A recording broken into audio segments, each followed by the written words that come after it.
te lo diré sinceramente. Viví la inmensidad y no encontré jamás fronteras. Jugué sin descansar.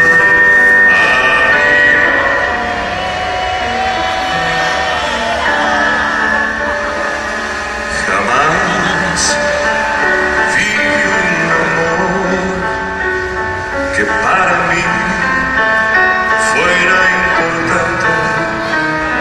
Tomé solo la flor y lo mejor de cada instante.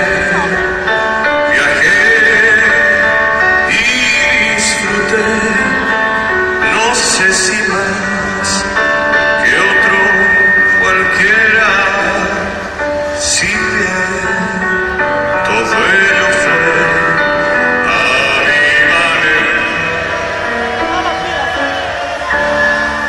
Tal vez lloré, tal vez reí, tal vez gané, tal vez perdí.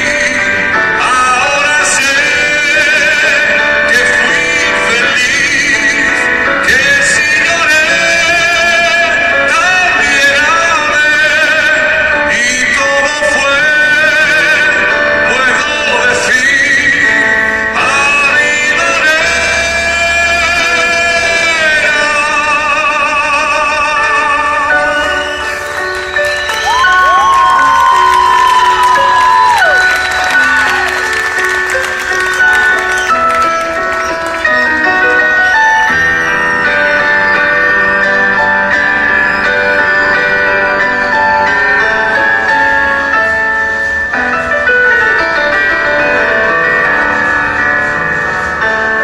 Quizás también dudé